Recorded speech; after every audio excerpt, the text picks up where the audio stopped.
Welcome to Act and Unwind, an ongoing conversation on a free and virtuous society. I'm your host, Eric Cohn. Thank you for listening, and I want to ask that if you're listening to us on our website, that you navigate right now to the show notes for this episode, where you'll find a link to subscribe directly to Act and Unwind at Apple Podcasts, Google Podcasts, Spotify, or anywhere else where you listen to find podcasts. And if you like this program, please leave us a 5-star review at Apple Podcasts so as to help more people find our show. This week, I'm joined by Dan Huger, Acton's librarian and a research associate, and Dylan Pauman, executive editor of the Journal of Markets and Morality and a research fellow here at Acton. And this week, we're joined by a special guest. He holds the Asness Chair in Applied Liberty at the American Enterprise Institute. He's a co-founder and editor-in-chief of The Dispatch, the host of the Remnant podcast, a 3-time New York Times bestselling author, and he's the author, most importantly for today, of the essay Patrick Deneen's Otherworldly Regime, a review of Patrick Deneen's new book, Regime Change Toward a Post-Liberal Future, which appears in the summer 2023 issue of our magazine, Religion and Liberty, and which is available online at acton.org today as a special preview of that upcoming issue of the magazine. Jonah Goldberg joins us. This week, we'll discuss the passing of the great American writer Cormac McCarthy, but first, Patrick Deneen's Regime Change. Jonah, as a regular listener to your podcast, The Remnant, allow me, if you will, to adapt from one of your standard questions and ask you to start. What is Patrick Deneen's book about? Well, first of all, thank you guys for having me here. I consider you brothers in The Remnant in one way or another. Patrick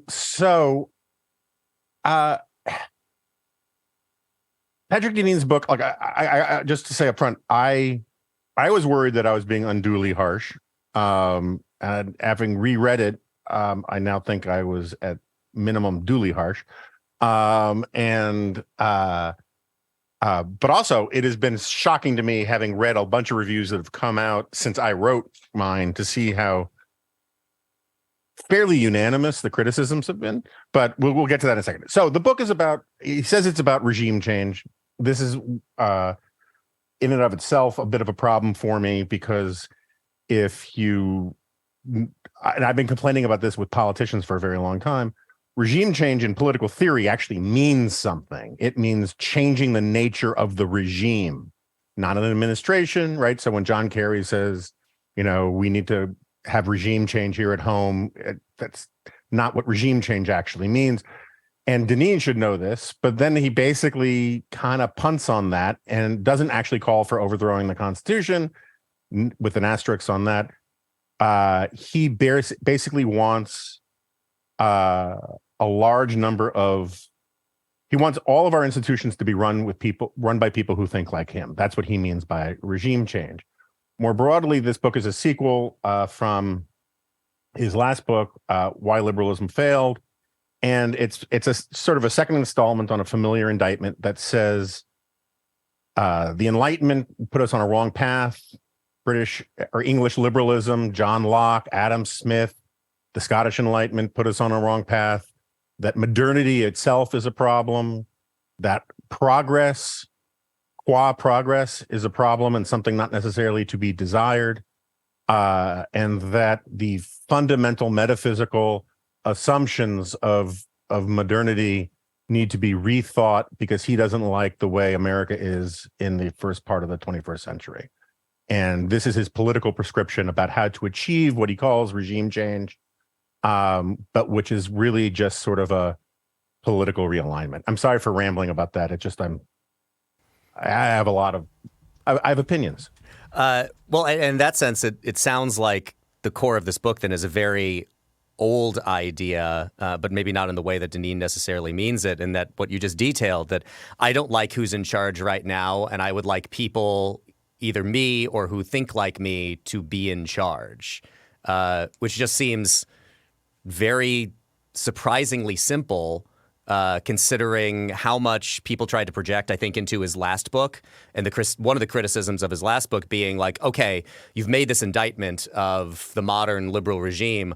What do you want us to do about it? And this was supposed to be delivering on the what we do about it. And while I have not read the book itself, having read, as Jonah, you pointed out, the numerous other reviews that come out, it doesn't seem like he even very clearly accomplishes prescribing, other than people like me should run everything, what he wants the world to be like.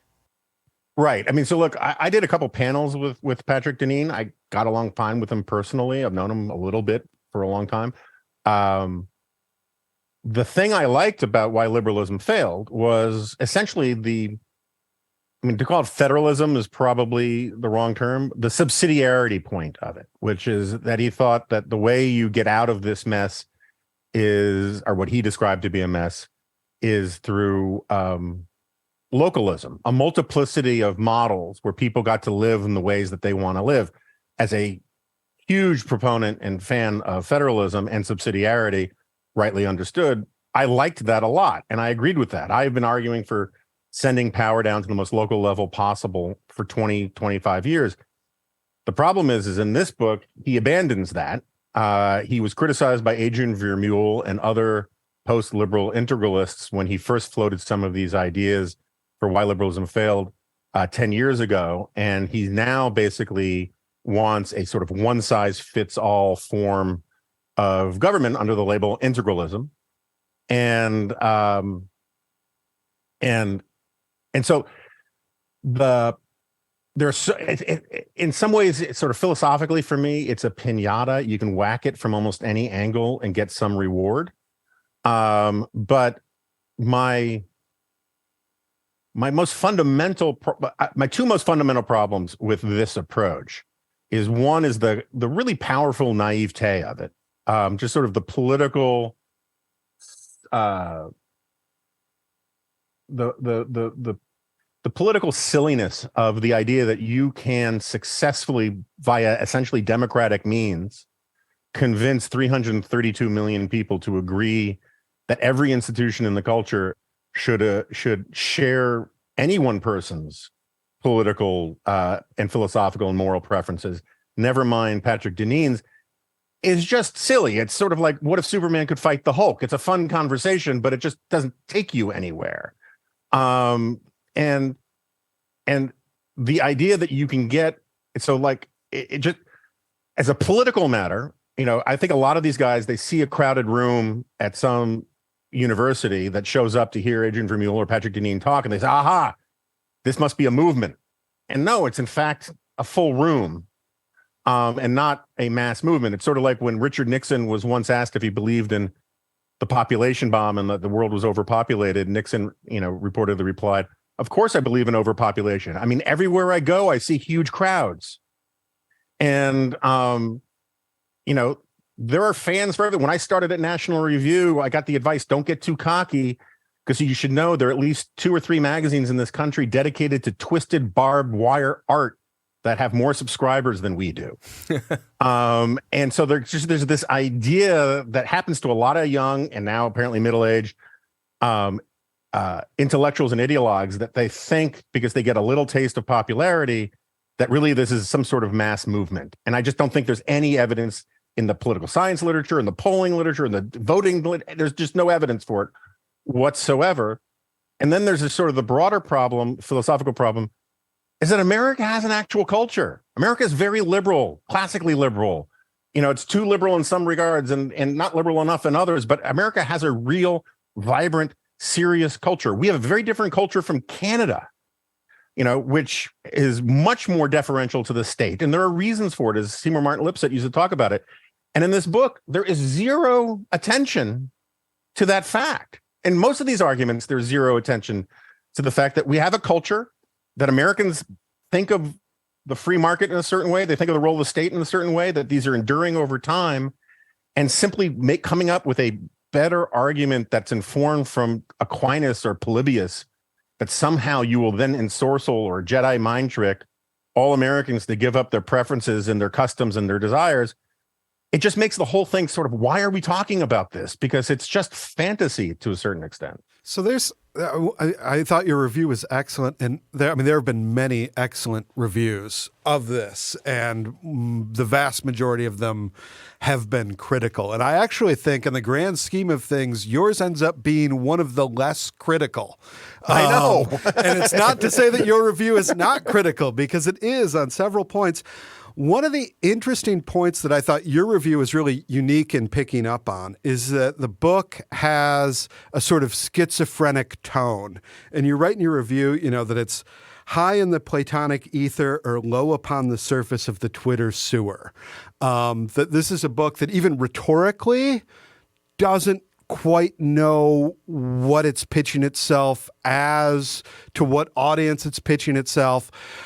How now that you've had some time to read some more reviews, to revisit the book again since your review, do you have a theory as to why this is? Why that this book is sort of a rhetorical hodgepodge in addition to some of the issues with the ideas that we've already explored about it, political feasibility, those sorts of things. But just as a piece of rhetoric itself, it seems confused. And I'm wondering why you think that is. Yeah. And so and having had my own motives and psychology questions so many times when I've written books, I'm a little reluctant to put Patrick too deep on the couch on this point. But it's definitely true. I mean, I highly recommend my own piece, but also the review at Reason by Stephanie Slade, I thought covered some points. I was like, oh, I should have mentioned that too. But I remember when I was reading it and I got about halfway in, I said to my wife, it's almost like he thinks the bookers for Tucker Carlson will only read the introduction, and which is often the case that, bookers for TV shows don't read the whole book. People usually don't read whole books. And because the tone is so strident in the beginning, it's so Manichaean in the sort of elites are bad, us versus them stuff. It name checks a bunch of people in the introduction that really have no place in a serious book about political theory. Whatever you think about Tucker Carlson, I mean, like Kurt Schlichter and some other sort of Twitter troll types. And one gets the sense that this is playing to a certain crowd of the very online right. And all of this sort of regime change bluster, including the title, which is boob bait, is sort of designed for a certain kind of trollish crowd that's very online, very attuned to cable news. And then it's as if he's like, okay, you think I'm in the clear now? You think I've lost all of the people that I don't want to be more nuanced with? And then so about 70, 80 pages in, it's all of a sudden, it gets more nuanced, which also makes it more incoherent. That's part of the problem. But I also just think the incoherence actually, the literary incoherence of it, where some paragraphs they're kind of like a robot ordered to take itself apart. They start with one thing and by the end they mean the opposite thing.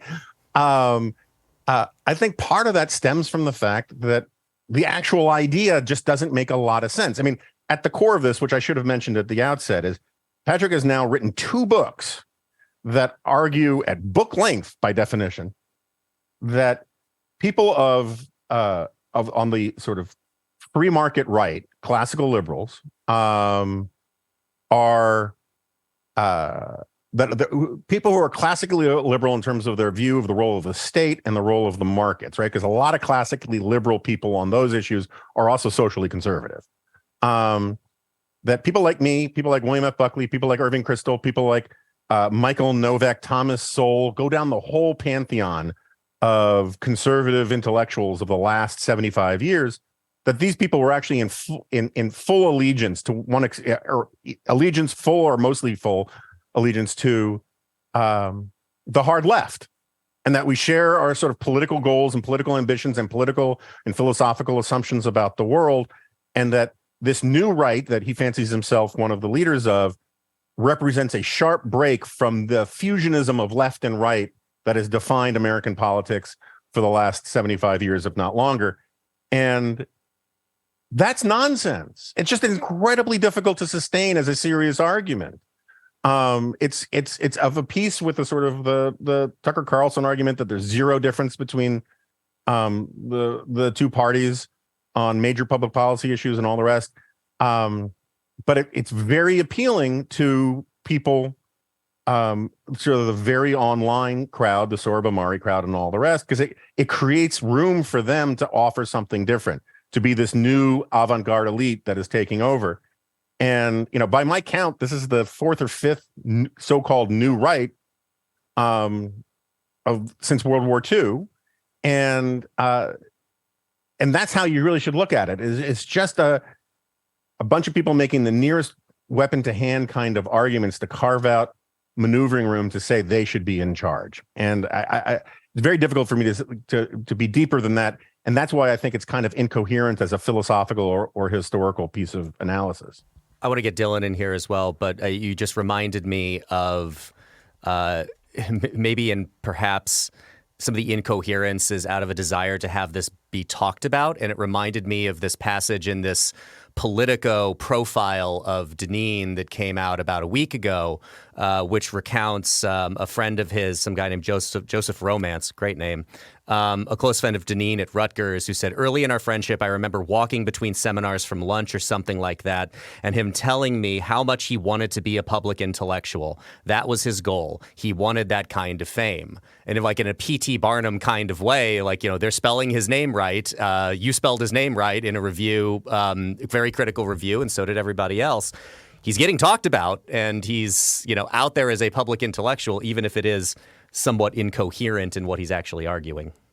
Yeah. So I read a bit of the book. I mean, not every single word, because that would have been a bit torturous. But I did see it. I did read it, and I did read quite a bit of the last book as well.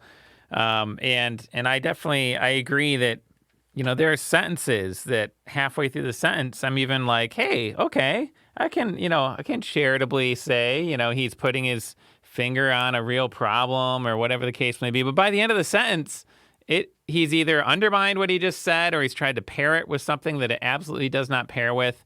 I mean, if the elite in this country are really this secret coalition of, the social progressive left and the economically liberal right, we have a party in this country that combines those two things. It's called the Libertarian Party, and they fail miserably every single election. They are in no way the dominant ideology in this country. It's like that plot of people's voting habits from the 2016 election that I think Echelon Insights did, where the bottom right quadrant is the socially liberal, economically conservative. And my running joke has been, every dot that appears there, and there aren't many, I'm friends with on Facebook with every single one of those people.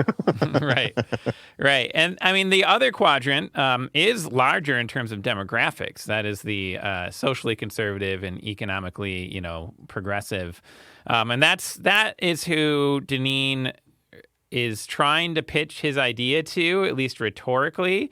But he's a guy who has basically spent his entire life in higher education. And it seems very, very clear that he really has no idea who these people are. So, for example, I am not a fan of pornography. I don't think people should use it. It's not a good thing. It's not good for your soul. The average factory worker probably has a different opinion than me. And yet Patrick Deneen thinks that they all just really, really want it to be banned, and the elites are standing in their way. This should just be prima facie ridiculous to anyone who reads it, to anyone who has any experience with normal people in this country. In fact, he's repeatedly, over and over again, he's contrasting the elites and the people. The people apparently have all the same, prejudices as him, and they're just waiting for someone like him, as you noted, to be the elite. There's this kind of conspiratorial dichotomy between the elites and the people. And yet, to point to one of the contradictions, so he has this like Rousseauan general will of the people, which he thinks is knowable, which also is a very liberal idea, despite him trying to be post-liberal. But then later on, page 49, he says, Mill's argument that the force of the state is only justified to prevent harm has become instinctively embraced by nearly every modern human being living in a liberal democracy. So it would seem that by his own account, the people want exactly what he says they oppose. And he does this all over the place in this book. He says the people really want this. Oh, but by the way, living in this liberal society means that everybody is somehow brainwashed into thinking that rights and liberty are good, which I think people just think they're good. And what they really want is the opposite of that, even though they all really, so he has to almost get to this Marxist false consciousness sort of thing, which again is just, it might fly in some corners of academia, although I do not find either book very academically impressive. But there's really nothing to it. There's no there, in my opinion. There's just, it's a long Twitter thread or a long blog post that, I understand why it was made into a book, because people knew it would sell and get a lot of attention. That's why publishers make things into books. I get it. So that's why he got published. But there's quite a few. There's at least one editor somewhere who should have sat down with him, and maybe they did, and maybe he shopped it around and found the one editor who wouldn't. I don't know, but it seems like someone should have said, "Hey, wait a minute. This is a run-on sentence. Could you clarify this point?" They're just like some very basic things that could have helped in terms of, his coherence, the persuasive value of his argument. There is like I said, there's occasionally times where I'm like, okay, nodding along or whatever, that he's maybe putting his finger on something, but it just all gets lost in his academic interests and his very, very, I think, detached and unrealistic understanding of common people. Well, Jonah, you've talked a lot about populism. Isn't this, in a way, one of the conceits often of populists, that if we just knew what essentially the idea that all of the public agrees with me. It is the belief of leaders of populist movements that if we could just get the will of the public to present itself, they would all agree with everything that I already believe. Right. No, that absolutely. But this gets at the fundamental. Again, it's the piñata. You can come at it from any direction you like, but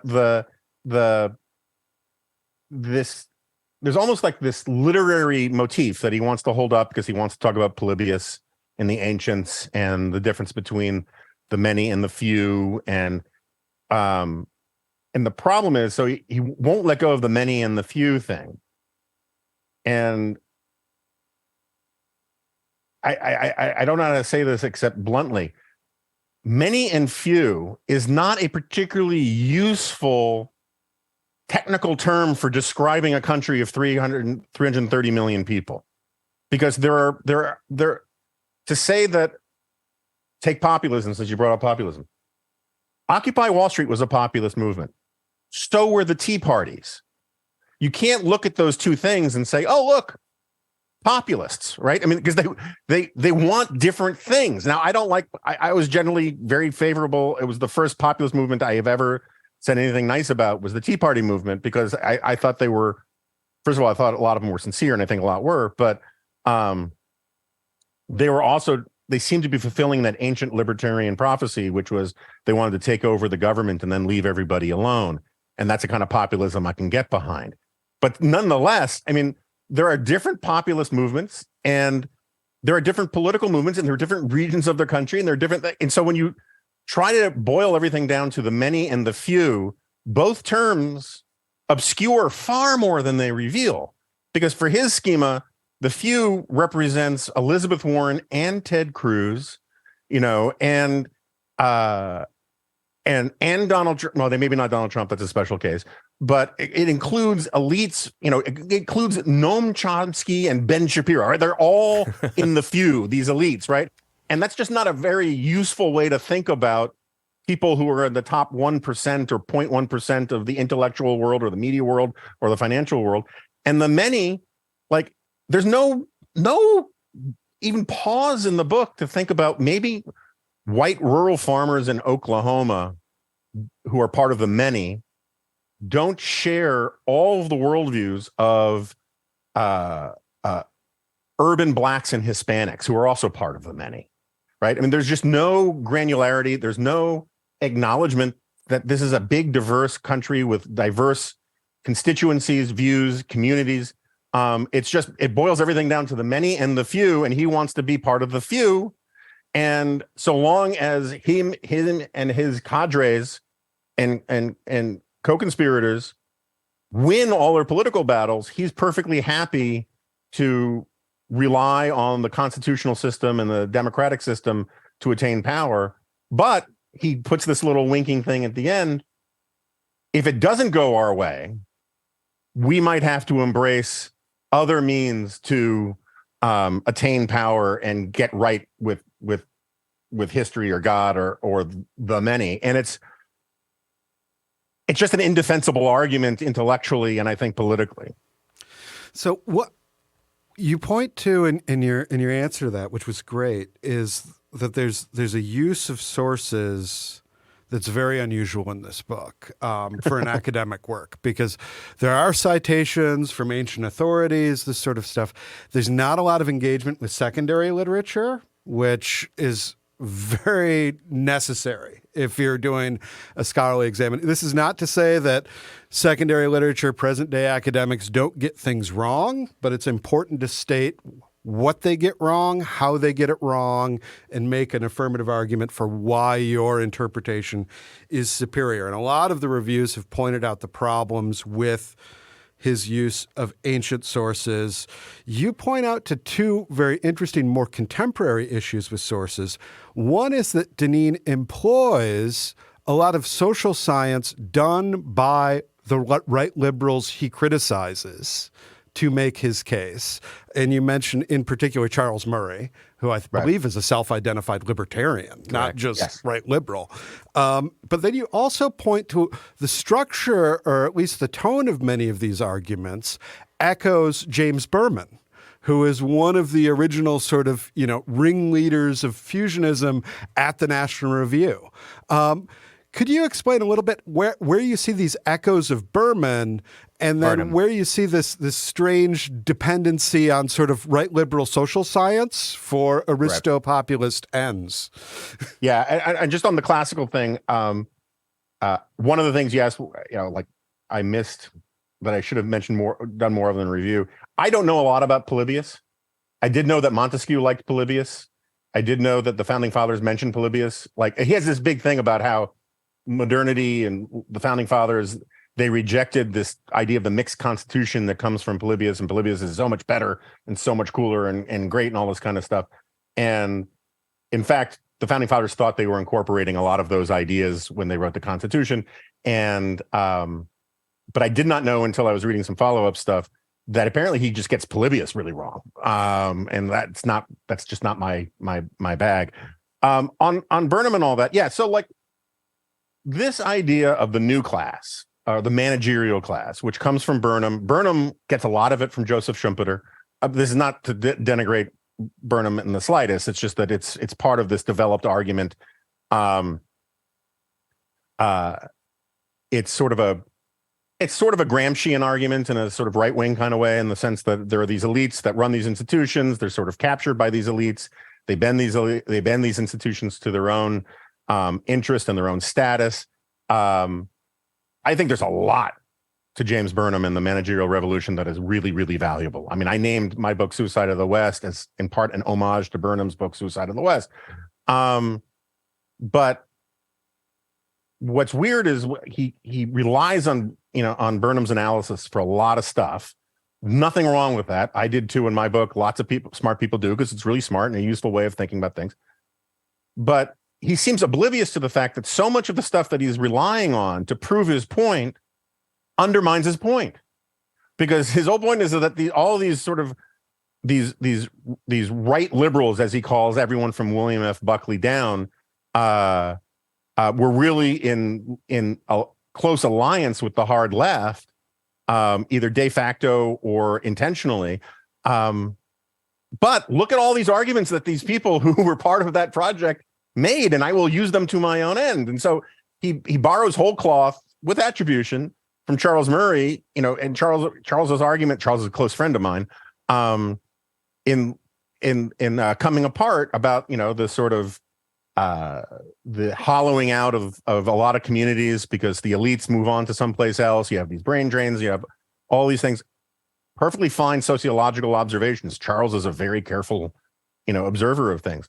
But he doesn't wrestle with the fact that Charles is a soaked to the bone libertarian. Tim Carney who's also a colleague of mine at the American Enterprise Institute. He relies on his analysis a lot too.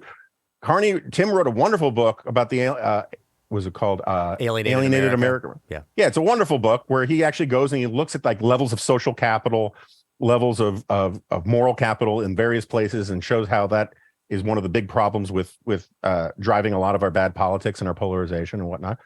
And like Deneen thinks that it's wonderful stuff, uses it liberally, without wrestling with the fact that Tim, is the most sort of, in terms of public policy stuff, the most anti-industrial policy, most anti-big government, most anti-crony capitalist guy at the American Enterprise Institute, which is saying something. And again and again, it's like he eats off the trays of people he denounces, either by association or by name. And for people like me, he basically reads me out of the conservative movement, reads Kevin Williamson out of the conservative movement. He uses the term never Trumper as this sort of like bloody toga. That's all you need to know about these people. We can reduce their arguments down to the fact that they were never Trumpers. It's a shabby form of argumentation that just doesn't wrestle with these ideas. It just sort of puts it gives people who don't really care about ideas, because that's what populism is. It's anti-intellectual, doesn't care about ideas. My favorite line, I quote it all the time, from William Jennings Bryan, where he said, "The people of Nebraska are for free silver, therefore I am for free silver. I will look up the arguments later." And what populists want is they want a bunch of idea-like things that they can use as weapons, but they don't actually want to grapple with the ideas. And Deneen should know better, because he is a very smart guy, but he just seems to be giving the market what it wants. Yeah.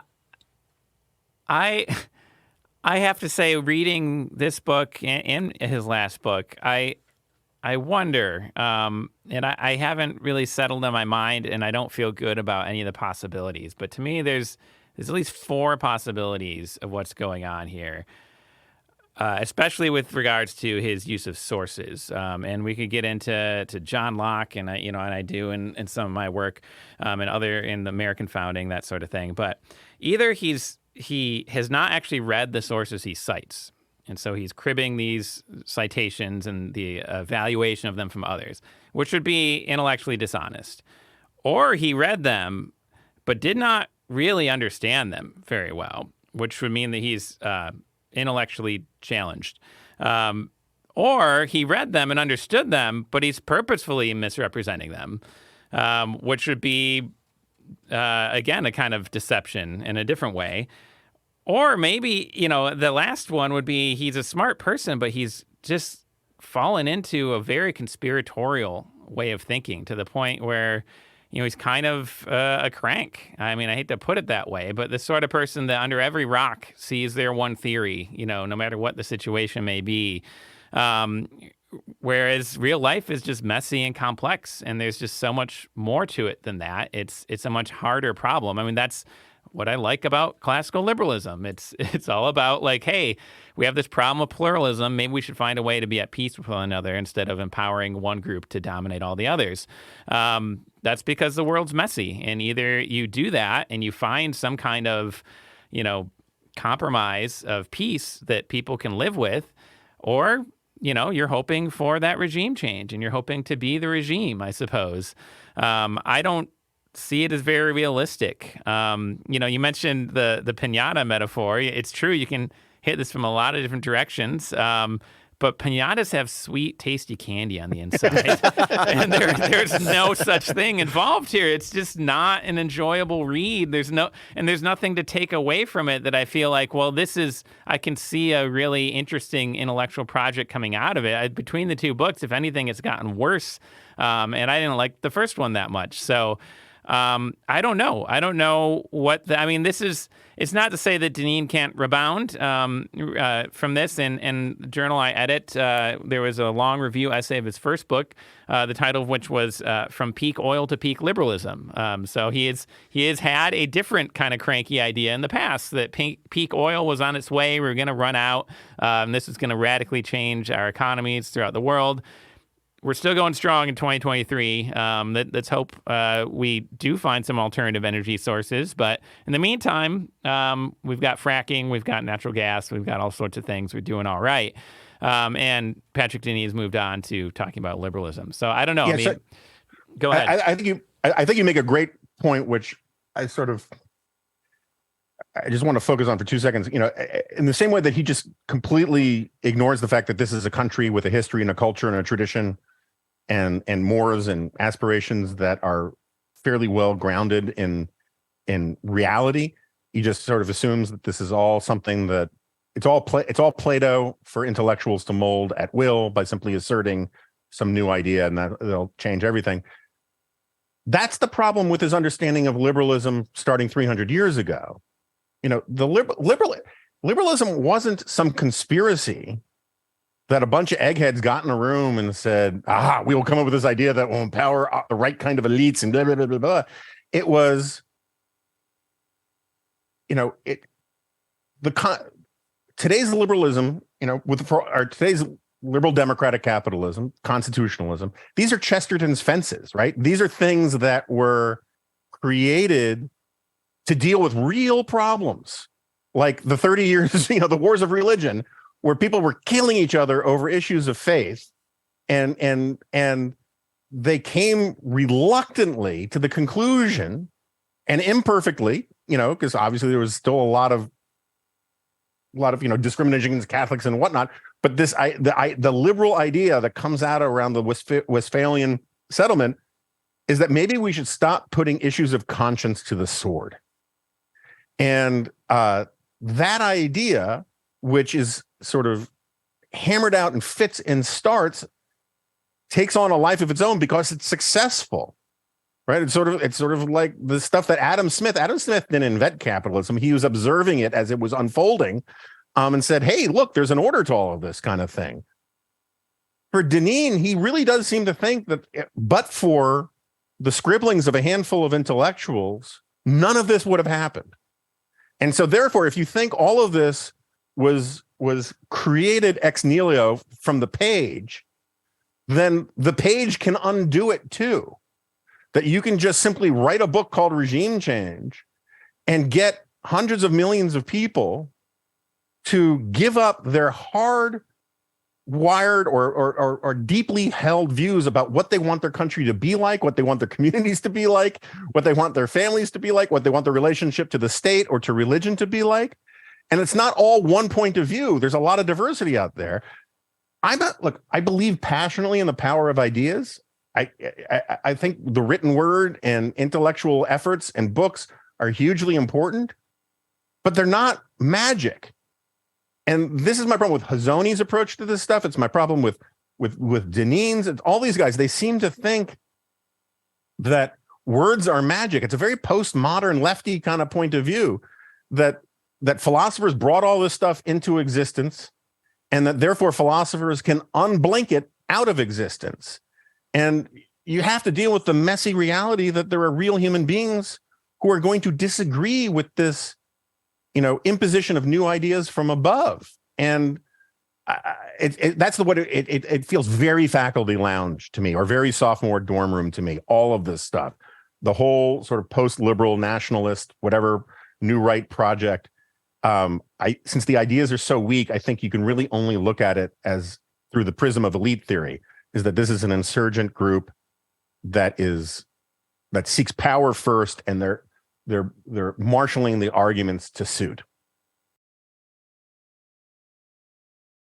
Well, it seems also very like action adventure fantasy, in the sense that, like, there's this belief that somewhere, maybe in the bowels underneath the Capitol or the Supreme Court or something, that there is some kind of an altar that has been constructed, and at the highest place on it is a bust of John Locke. And if only we could remove the bust of John Locke and replace it with the one of Polybius or whoever, that it would change kind of the order and nature of the culture in the United States, or maybe even most of the Western world. And it reminds me of, and I know, Jonah, you've talked about this as well, this essay from National Affairs a couple of years ago by, I think it was Daniel Burns, I think was his name, about liberal theory versus liberal practice. And I think this is a point you were making earlier that, absent, all of the liberal theory stuff, take John Locke entirely out of the conversation. There is a liberal culture that exists in this country. It exists for a reason. I go back to there's an episode of the Editors podcast from National Review right after the Sohrab Ahmari, David French thing came out, where the debate essentially becomes between Charlie Cook and Michael Brendan Doherty. And Charlie's first point is we came up with liberalism, or liberalism emerged, as you pointed out, as a way to stop us from killing each other. That is the purpose for all of this. And, Michael's critiques are in many ways well taken. It's not to say that there aren't problems within our modern culture, but to point to this system, which has produced so much, not just material wealth and prosperity, but the success of this nation, again, to think that you can just replace John Locke with Polybius and it's going to change the entire cultural orientation of the society is bizarre and fantastical. Right. And also, and this is something that Deneen and Hazony and all these guys, they get the history wrong, at least as I understand it. One of the most shocking things I learned when I was working on my last book was I'd always believed that Locke's influence over the founding was immense. I was taught in high school, life, liberty, and property was changed to life, liberty, and pursuit of happiness, and that's all you really need to know, and blah, blah, blah, blah, blah. And it turns out, so I had a friend of mine who had access to this, who knew how to work the database of the National Archives or Library of Congress. I said, can you just find me all the sort of huzzahs to Locke from the Constitutional Convention or the founding era and all that kind of stuff? There are not many. And the ones that, there was a lot of stuff in the pulpits that preachers did in praise of Locke.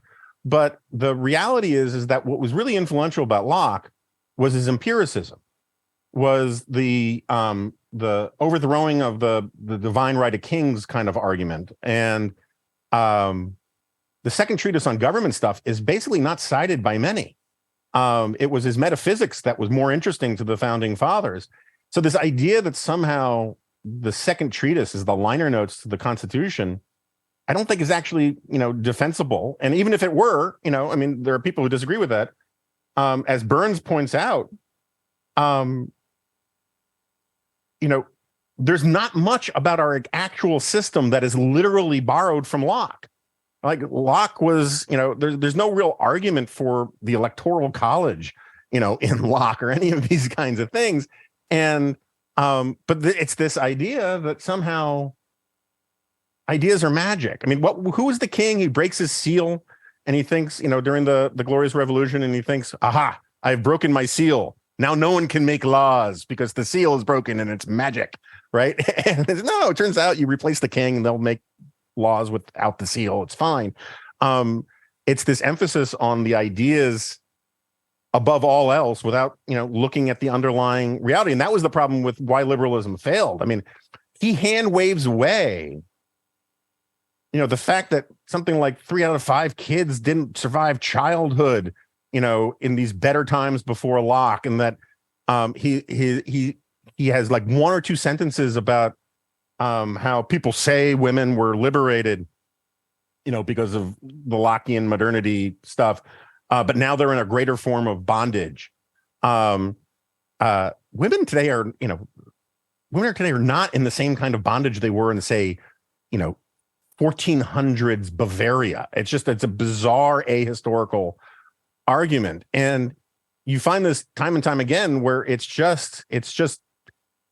all that Platonic ether stuff about ideas without being rooted in the reality of how people live. There was a guy who wrote last year a book, The Reactionary Mind. I enjoyed it. It was a fun read, but it was all about how people were happier off when they were serfs. Really? Really?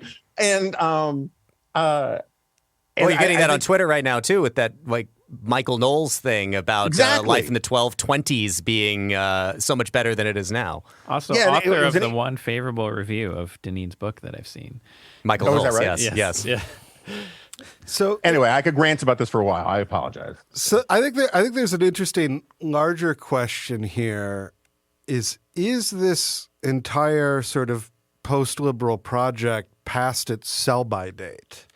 Because if you look at sort of, what we now have is a very small, very isolated group of folks who, at one time had sought alliance with the national conservative folks, have successfully alienated themselves from that movement. Or vice versa, for all I know. Or vice versa, yeah. But it seems that there are, other than, an occasional, we have what is essentially a right-wing media personality who has come up with a positive review of the book. And we have had a range of negative reviews from the New York Times to the Wall Street Journal. To Reason Magazine. Which I just have to point out, one of the things that I particularly enjoy about Deneen's reaction to all of this is to look at just across the spectrum to see all the negative reviews of his book and then to come to the conclusion of everybody hates it. It must mean I'm right about everything. It just, I find it amusing. By that argument, pedophilia is awesome. Right? Everybody rejects it. It must mean that you're right about it. And this is very, very different from the world of 2017, where Why Liberalism Failed, despite the criticisms that I think we all share of that book, was reviewed very well in a lot of outlets. And, President Obama It's on his reading list, has a blurb on the paperback edition of that book, like serious attention from left of center, right of center, far right audiences, and now it just doesn't seem like it has the constituency that it had in 2017. Well, I think you're onto something there, but there's. Part of it is also what Jonah mentioned, that this was supposed to be, kind of his, all right, here's the more, actionable, practical payoff. And he does say some in his defense, like it's this weird hodgepodge of policy ideas. He wants industrial policy. He wants to expand the number of seats in Congress. That one I think is the most interesting, although I have my own opinions about that sort of thing. He wants universal conscription, which is another form of universal slavery. I don't think that's a good idea. And just a few other weird things like that. But it doesn't in any way necessarily follow from anything that he said. It's just kind of like a weird hodgepodge of popular, alt-right, sort of things today. And he does have this kind of magical idea about ideas, right? And I mean, you mentioned it being Platonic. It is in one sense, but in another sense, it's very un-Platonic. So I would recommend, since I don't think Deneen has any desire to read John Locke, if he ever has before, because his depictions of Locke are cartoonish, but he should read Plato again. He should read The Republic. The philosopher king, the real philosopher king, will only rule reluctantly. Like this is one of the characteristic features of a philosopher king, that if he really were a true philosopher, he would not want to get involved with politics. And yet, here's Patrick Deneen going around saying, hey, pick me. I'm a philosopher king. Hey, right? Or he's just hoping someone else, picks up his book and reads it. So, I mean, in his defense, it is true that sometimes people read a book, the right person at the right time, or maybe the wrong person, wrong time, depending on who and what point in history reads a book, and it changes the way they think. So I don't want to belittle the whole thing. I am an intellectual myself. But it helps when the book actually has good ideas and it is really well thought out. And this is just a very strange kind of fantasy world. I mean, that's the best I can think of it. And it appeals to people who want to live in that fantasy world or who are currently living it out. Yeah, cosplaying, on the internet. But for most people, I think now, I don't know why it wasn't clear before, but if it wasn't clear before, it's pretty clear now that that's really all there is here. Yeah. So on the question of whether it's past its sell-by date, I think it is, and I think it's worth just, again, we're dorks. We like to talk about the intellectual stuff, and I am happy to do that. But I think that and I don't mean to cast aspersions. Maybe you guys don't consider yourselves dorks, but this is the world we live in. Prefer nerd. Fair. But like, I consider all of this stuff of the last 7 years to be downstream of the disruption of Donald Trump, where Donald Trump was so successful, not intentionally, in smashing the institutions of conservatism on the right and creating these spaces for people who felt like they were on the fringes to rush to the center to think that they could take over, right? And I think that, you mentioned the Sohrab David French debate. Sohrab, seizing on that, wrote this sort of follow-up thing, or maybe it was whatever in the lead up to it, but he wrote, this thing about how Trump is useful, and in the present moment, he is part of the forces of like social cohesion or something like that, which was just, of course, like, ludicrous, right? And I think that this sort of the common good conservatism stuff, the post-liberal integralism, the nationalism, it was all getting a pretty good head of steam, even after Trump, until Dobbs. And the fatalism and catastrophization and nihilism of a lot of these guys saying, we always lose, we'll never, normal methods and means are fruitless. The deep state, the woke left, whoever controls everything, we can't win, we always lose. And then they overturn Roe v. Wade. And all of a sudden, they're like, maybe the Federalist Society actually was helpful, right? Maybe we don't need to replace it with this sort of, right-wing living constitutionalism. And I think that moment, more than anything else, just that fact on the ground took a lot of wind out of the sails of a lot of these guys. I think it's one of the reasons why Compact's, originally there was this Marxist guy on the board of Compact, the Sohrab Ahmari magazine. He had to leave because it turned out like these guys were going to be like pro-lifers after all. And so basically, I think the appeal of this kind of argumentation can only feed on feelings of futility. And when it turns out that like normal politics can yield positive results, the radicals who say we have to tear down normal politics look kind of silly. We're definitely going along, and I do want to get some quick thoughts on Cormac McCarthy before we close out the podcast. But something you brought up there, Jonah, made me want to just raise this, which is the Sohrab is an interesting case in and of himself, and I often think of him as like a one-man horseshoe theory, kind of considering his journey. But you made the point about the guy, the co-founder of Compact, who was a Marxist who left. I understand the point you're making, but I also come back again here to Deneen, and I'm reading the title of that Politico essay, which is, I don't want to violently overthrow the government. I want something far more revolutionary, which just strikes me as just being very much too cute. But when you pair that with something that you observed from his last book about, women have been freed from one form of bondage only to find themselves in another form of bondage, and we've talked about the kind of false consciousness problem and the way that he talks about the many in, I think, both books. And then to go and name the final chapter of this book, What is to be Done, in an homage to Lenin, is I want to say it's a strange choice, but like, why am I constantly getting these whiffs of Marxism from this person who is spending so much time kind of berating left liberals and right liberals, and I would think rejecting Marxism as well, but he certainly has enough homages to it that I'm kind of left puzzled here.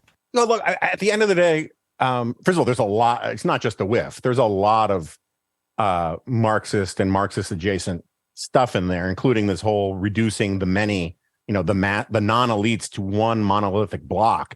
Very Marxist, and he acknowledges that, and he just borrows from it and says, and just asserts without any real evidence that it turns out, they're economically liberal, but they're socially, they're economically progressive, statist, but they're socially conservative. And, like he might as well say, and they also have three heads. There's no evidence for it in the thing, except, a couple anecdotal things. Anyway, I think,